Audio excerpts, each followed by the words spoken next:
Assalamualaikum warahmatullahi wabarakatuh. Selamat siang teman pemilih. Senang sekali saya Din Khan dapat berjumpa kembali dengan teman pemilih dalam acara Katumbiri, kupas tuntas dalam bincang demokrasi. Katumbiri dalam bahasa Sunda berarti pelangi. Setiap orang yang melihatnya akan terpesona dengan warna-warna indahnya. Begitupun dengan acara Katumbiri, semoga bisa seperti pelangi yang memberikan warna-warna yang indah di langit demokrasi di Indonesia. Teman pemilih, Katumbiri diselenggarakan oleh KPU Kota Bogor dalam rangka melaksanakan pendidikan pemilih berkelanjutan yang melibatkan partai politik peserta pemilu tahun 2019. Dan alhamdulillah pada hari ini telah hadir Ketua DPD Golkar Kota Bogor sekaligus Ketua Fraksi Golkar DPRD Kota Bogor, ya. Kang Rusli Prihatepi. Ya, Assalamualaikum. Waalaikumsalam. Kang, apa kabar? Alhamdulillah, baik, sehat.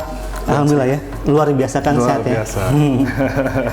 Teman pemilih, sesuai dengan nama acaranya, Katumbiri, kupas tuntas dalam bincang demokrasi. Maka pada kesempatan ini kami akan mengupas tuntas terkait dengan Partai Golkar. Kang Rusli, Partai Golkar kan ini merupakan partai yang memiliki pengalaman yang sudah banyak dalam pemilihan umum di Indonesia. Ya. Kemudian memiliki sejarah panjang juga ya, di dunia perpolitikan di Indonesia. Sebenarnya apa yang melatar belakangi didirikannya Partai Golkar? Ya, terima kasih. Sangat luar biasa pada hari ini Partai Golkar diundang dalam acara Katumbiri oleh KPU. Yang mudah-mudahan ini bisa men-share berkaitan dengan berkenaan dengan Partai Golkar terutama. Ya, tadi yang disampaikan, ya alhamdulillah saya bisa menyampaikan platform Partai Golkar terutama sejarah berdirinya Partai Golkar. Jadi pada tahun 1994 pada saat itu berakhirnya masa pemerintahan era Soekarno atas rongrongan daripada PKI. Waktu itu salah satu terbentuklah yang namanya Sekber Golkar tahun 1964. Yang dimana Sekber Golkar ini terdiri dari bergabungnya organisasi-organisasi non politik yang hampir lumayan banyak pada saat itu, dari 61 total menjadi hampir kurang lebih sekitar 291 organisasi. Yang dimana pada prosesnya yang didirikan oleh Bapak Letkol Suhadirman, salah satunya Soksi, yaitu tergabung, dan pada tahun 1964, 20 Oktober, pada musyawarah yang pertama terpilihlah itu Bapak Soehartono, Maijen Soehartono, yang dimana Sekber Golkar ini didirikan oleh para militer waktu itu. Militer ya, para militer, ABRI, TNI semua, yang mana alhamdulillah semua organisasi terbentuk sehingga diselaraskan menjadi dikecilkan dalam satu induk, yaitu KINO namanya. KINO itu kelompok induk organisasi. Nah, dari 61 291 lalu mengerucut menjadi kurang lebih sekitar ada 5 ya. Yang pertama itu adalah Soksi, Sentral Organisasi Karyawan Swadiri, Kosgoro, terus Koperasi Serbaguna Gotong Royong, lalu ada MKGR, Musyawarah Masyarakat Kekeluargaan Gotong Royong, lalu selanjutnya ada organisasi profesi, terus Hankam, lalu ada Gakari, lalu juga Gerakan Rakyat Indonesia, lalu juga ada Gerakan Pembangunan. Ya, jadi kurang lebih sekitar 7 dalam satu kelompok yang dinamakan KINO. Nah, itu sejarah Partai Golkar awal berdirinya Sekber Partai Golkar, sehingga kenapa berubah menjadi Partai Golkar waktu itu pada saat era reformasi 1998 berubah menjadi Partai Golkar, yang sangat luar biasa, mungkin menjadi satu sejarah bagi negara Republik Indonesia. Pada saat itu tahun 1998 ini juga berpindah ke pemimpinan kepada Pak Akbar Tanjung waktu itu, yang alhamdulillah Partai Golkar masih menempati posisi pemenang.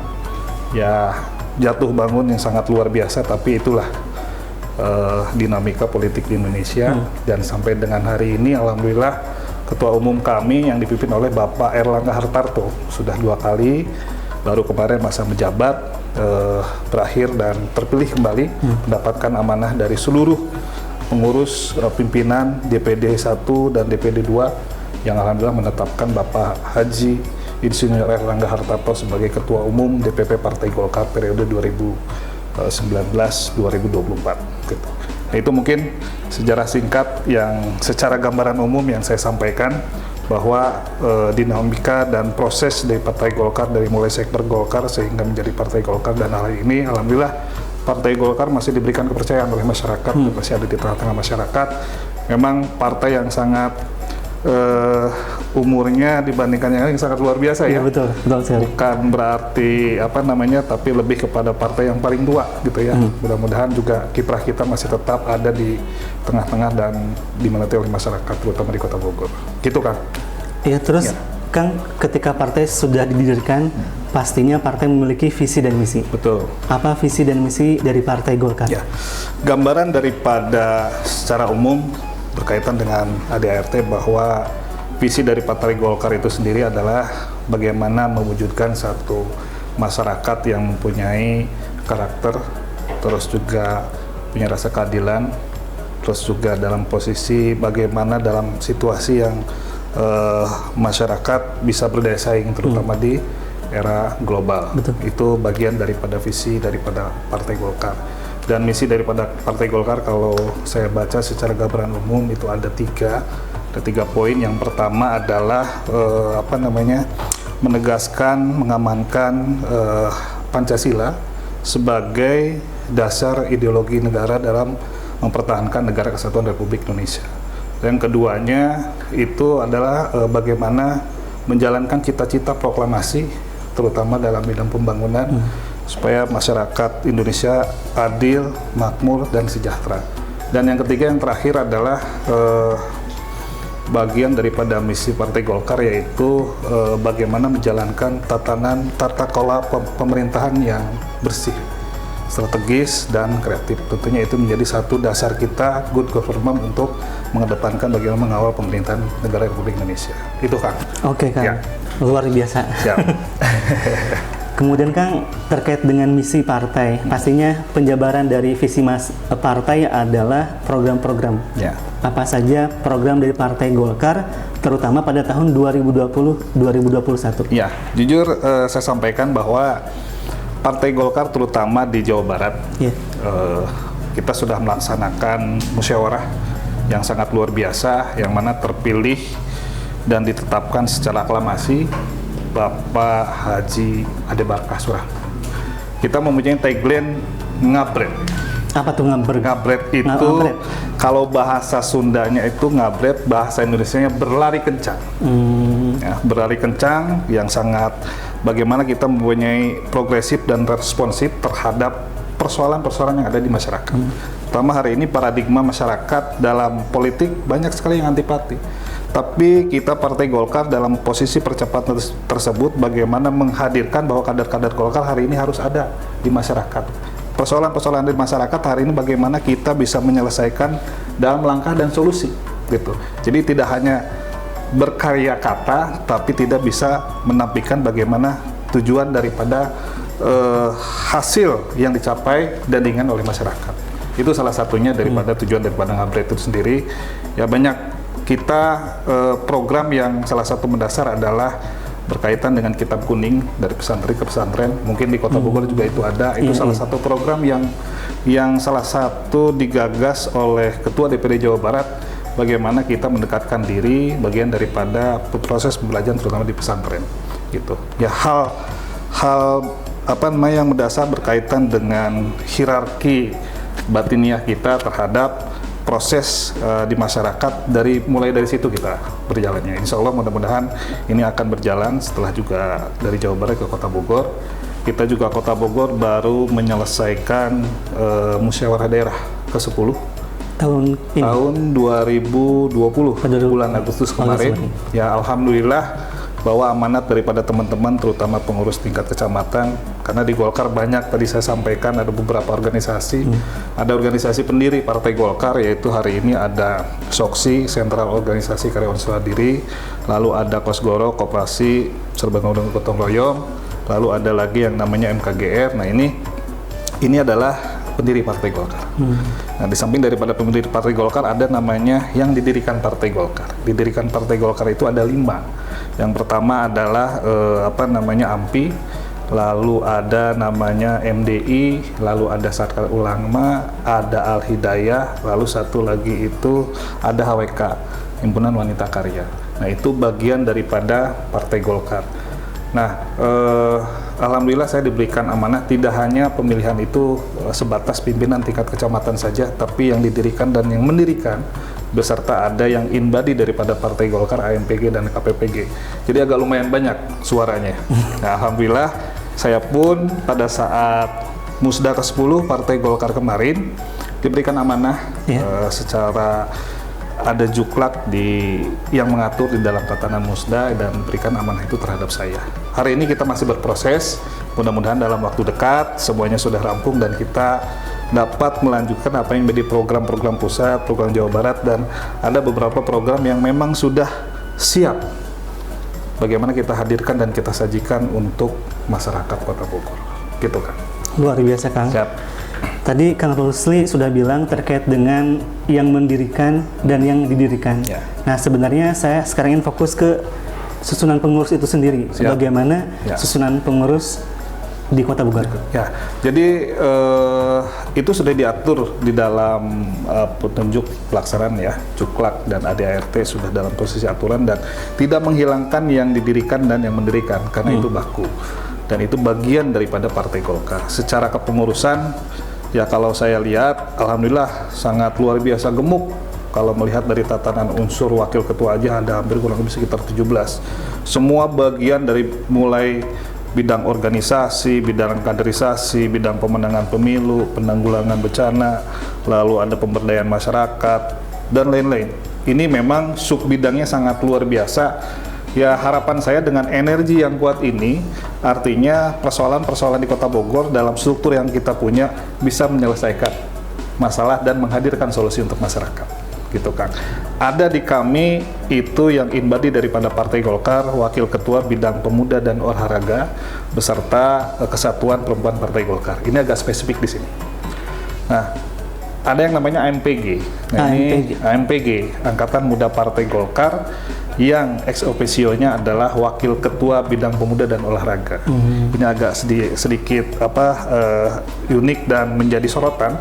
Artinya ini bagaimana mengelaborasikan Partai Golkar dengan kaum milenial, anak-anak muda. Iya, karena di sana under 40. Jadi di sana nggak ada yang umurnya di atas 40 tahun gitu. Yang di atas 40 tahun naiknya ke atas gitu. Khusus anak-anak muda yang memang mempunyai visi, yang memang juga ingin hadir di dalam dunia politik. Ya alhamdulillah ada di AMPG beserta perempuan. KPPG Perempuan Partai Golkar. Ini seluruh perempuan dan tidak ada laki-lakinya, semuanya pakai. Yang sangat luar biasa, artinya menghadirkan bahwa dua sayap partai ini yang memang betul-betul menjadi andalan kami dalam proses melakukan konsolidasi partai terutama terhadap masyarakat. Itu sekilas kepengurusan Partai Golkar yang mudah-mudahan nanti kita akan berakselerasi bekerja. Ya tentunya harapan bagi semua partai sama. Kita ingin menang pilkada, kita ingin menang pemilu. Dan insya Allah izinkan Partai Golkar 2024 untuk menang pemilu. Baik Kang, terus jika teman pemilih Kang ya, jika teman pemilih ingin bersilaturahim atau ingin main ke Sekretariat Golkar Kota Bogor, bisa disampaikan alamatnya di mana? Ya, Sekretariat DPD Partai Golkar Kota Bogor hari ini berlokasi di Bogor Tengah, tepatnya di daerah Taman Kencana. Alamat tepatnya Jalan Cikuray nomor 13. Di situ rumah kami, kantor kami, siapapun boleh hadir, siapapun boleh dalam posisi bersilaturahmi. Insya Allah Golkar terbuka untuk masyarakat Kota Bogor. Luar biasa. Baik teman pemilih, tadi sudah disampaikan bahwa jika teman pemilih ingin main ke sekretariat itu sudah disampaikan di Jalan Cikuray nomor 13. Ya. Golkar terbuka. Terbuka. Ya. Gitu. Dengan fungsi partai politik ya. Ya.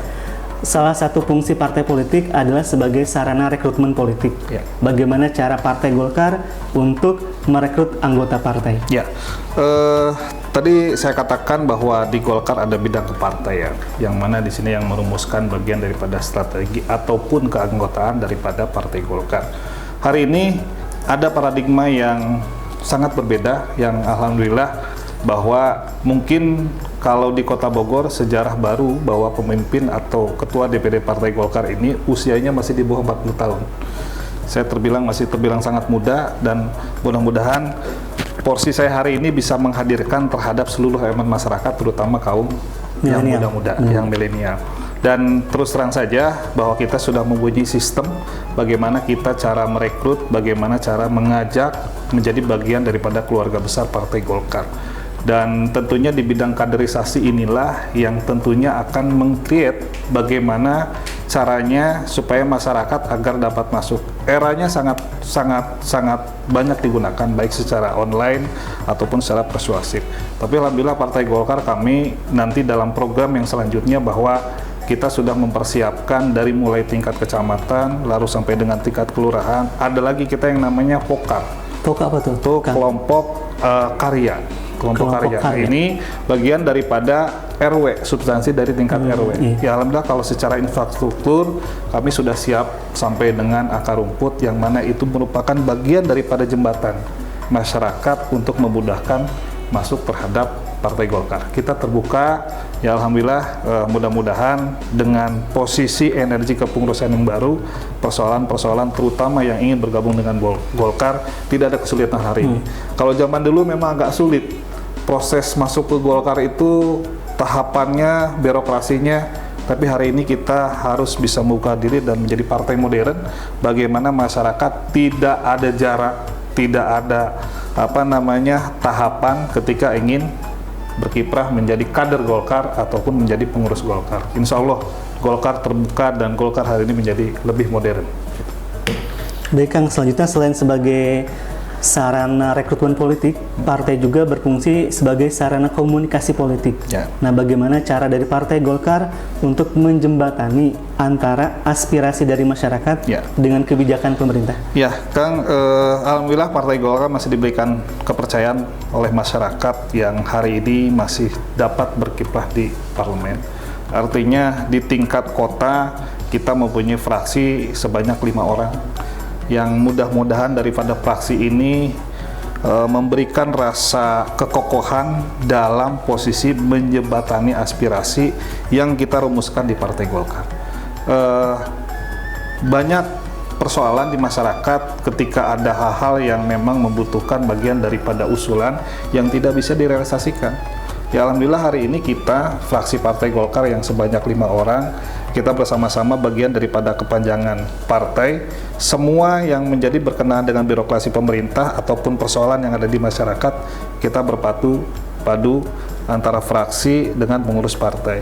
Kita mempunyai bagian-bagian sub yang memang menangani tupoksi persoalan-persoalan, sehingga ketika pun ada daripada kader Golkar atau masyarakat yang memang ingin memerlukan dan ingin menjadi jembatan bagi mereka, insya Allah Partai Golkar sudah mempersiapkan itu, dan sampai dengan hari ini tidak ada persoalan yang tidak kita bisa selesaikan selama kita bisa menjaga saling keterbukaan dan sama-sama untuk berkolaborasi. Insya Allah persoalan-persoalan yang ada di masyarakat kita bisa tuntaskan.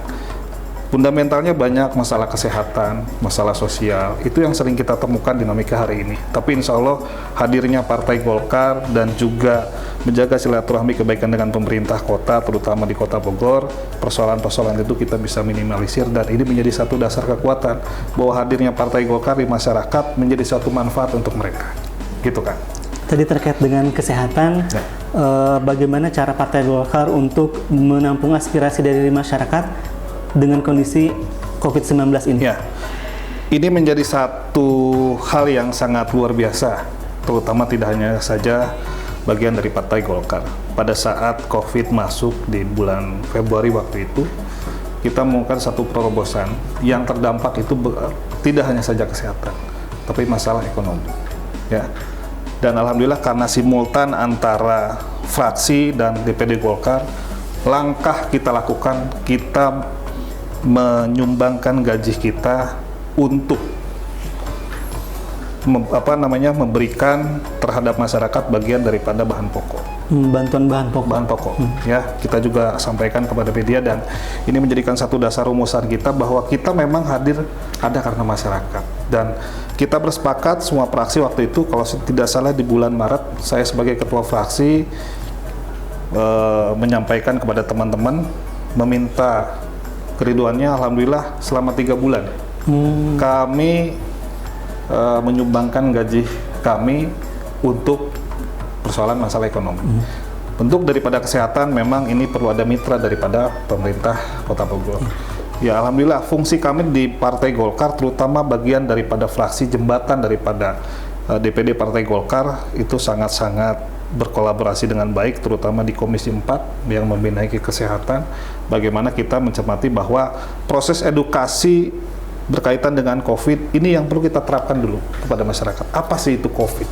Nah, edukasi itu kita laksanakan, kita coba sampaikan sehingga persoalan-persoalan dan rasa ketakutan atau rasa ketidaktahuan daripada masyarakat, terutama yang berkaitan dengan COVID, insya Allah ini kita bisa minimalisir. Nah, ini berkat kerjasama dan keutuhan daripada DPD Partai Golkar dan fraksi Partai Golkar menjadi satu bagian yang tidak terpisahkan untuk menyelesaikan persoalan-persoalan di masyarakat. Alhamdulillah dengan ketulusan hati, dengan ruang yang terbuka sehingga apa yang kami berikan itu menjadikan satu manfaat, terutama untuk struktur Partai Golkar untuk masyarakat Kota Bogor. Belum dapat kami jangkau secara keseluruhan karena ada terbatas.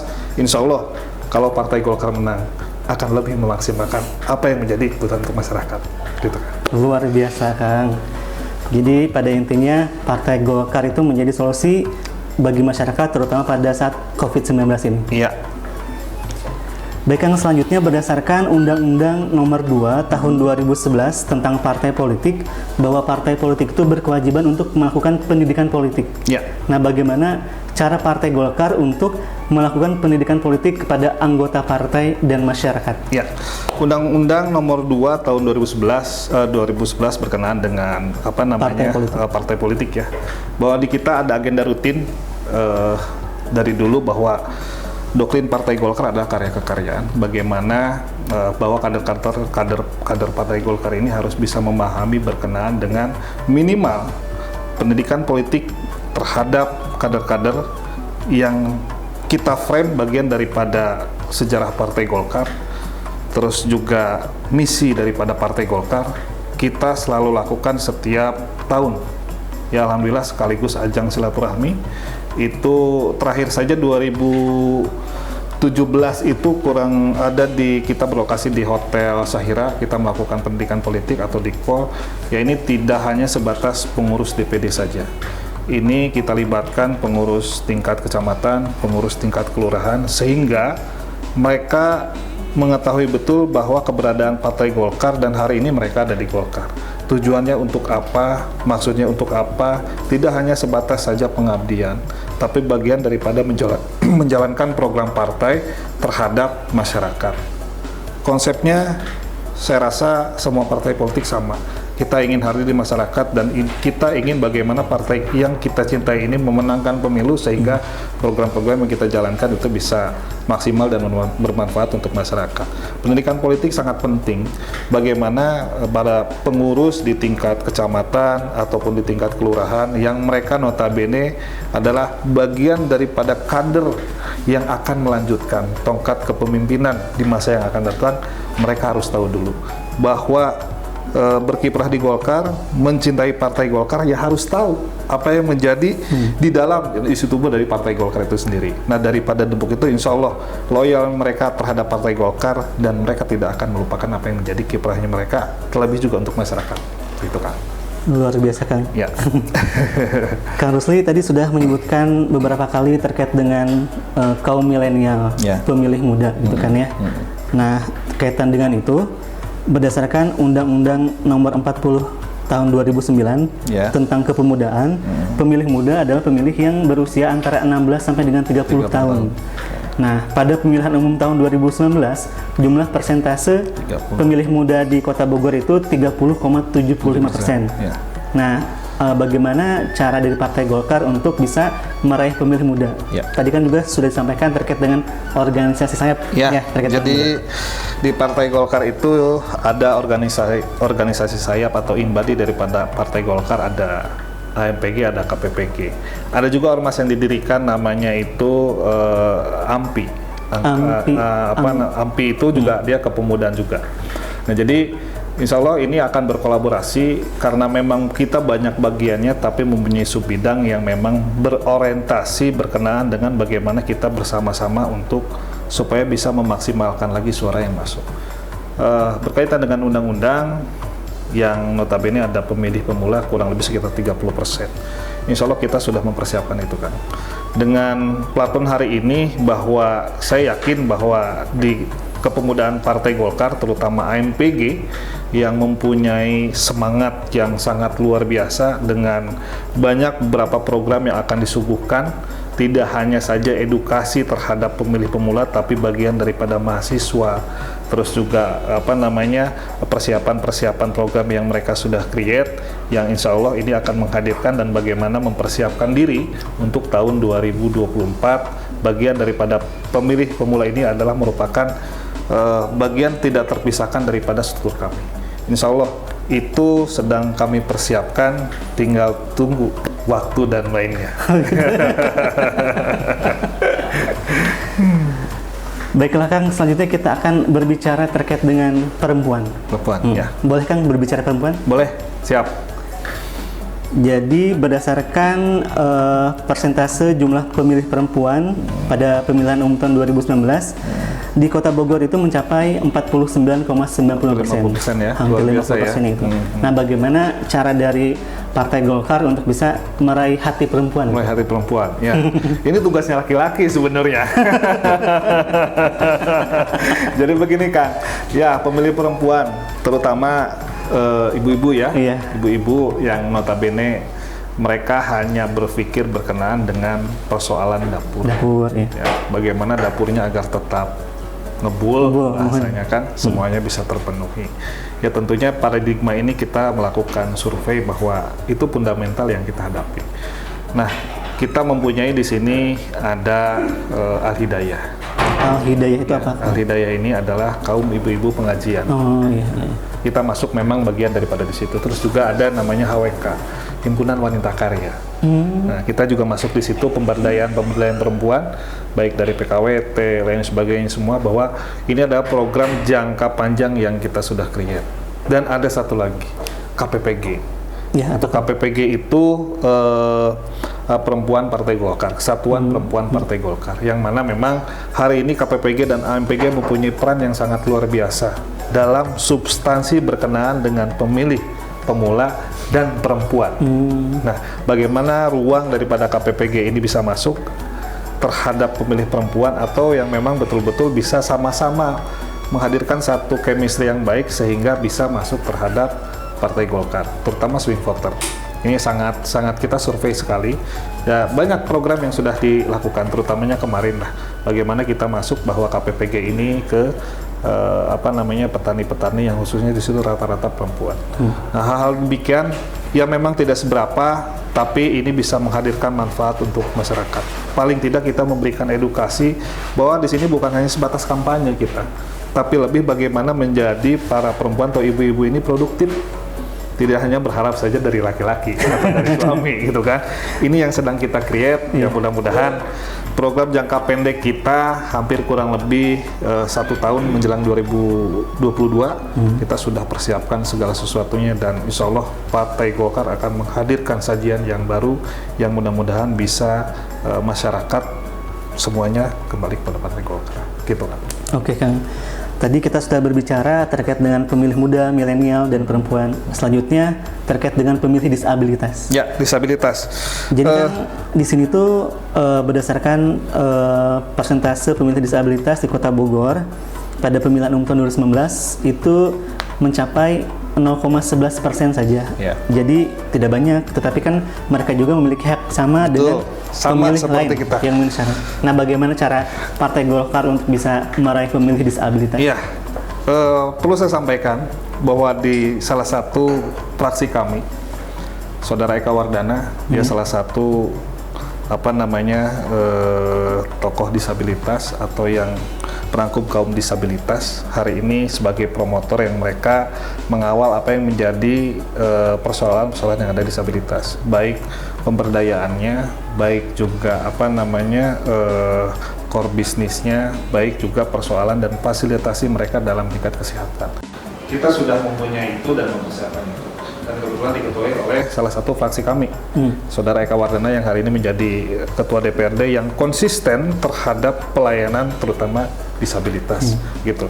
Jadi kalau berkenaan dengan itu, pendekatannya kita sudah lakukan jauh-jauh hari, kita sudah lakukan lama-lama karena Saudara Eka Wardana bagian daripada disabilitas dan tentunya memberikan report terhadap saya dan saya sampaikan itu tetap dipertahankan bahwa mereka sama dengan kita. Nih, dengan pencapaian yang sudah didapatkan oleh Partai Golkar pada tahun 2019, strategi apa yang akan dilakukan oleh Partai Golkar untuk meningkatkan perolehan suara pada pemilihan umum yang akan datang?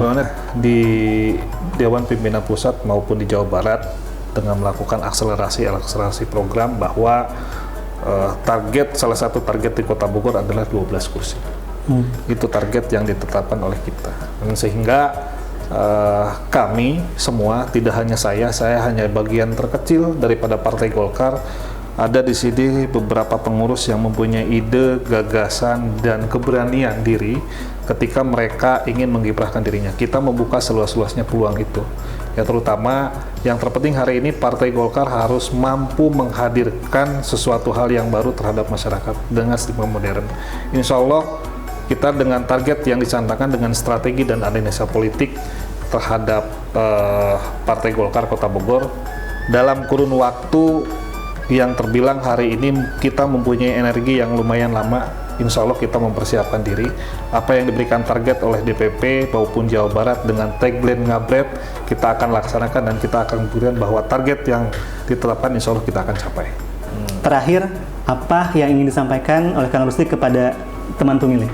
Suara Golkar, suara rakyat. Partai Golkar hari ini mengabdi untuk membahagiakan masyarakat. Terima kasih. Ya. Baik, Kang Rusli, terima kasih atas kehadirannya. Sama-sama, Kang. Terima kasih atas sharingnya. Semoga Kang Rusli dan Partai Golkar semakin sukses. Amin. Sukses selalu buat KPU, lancar, amin, dan mudah-mudahan kita bisa bermitra, segala persoalan dan hal apapun bisa kita selaraskan dengan baik. Terima kasih atas kesempatan yang telah diberikan. Assalamualaikum warahmatullahi wabarakatuh. Waalaikumsalam warahmatullahi wabarakatuh. Teman pemilih, demikianlah acara Katumbiri untuk kali ini. Semoga dengan adanya acara ini dapat menambah wawasan dan pengetahuan teman pemilih dan menggerakkan teman pemilih untuk mau berpartisipasi dalam pemilihan dan pemilihan umum. Terima kasih atas perhatiannya. Mohon maaf atas segala kekurangannya. Saya Din Khan undur diri. Biri-biri makan duren. Acara Katumbiri paling keren. Wassalamualaikum warahmatullahi wabarakatuh. Waalaikumsalam.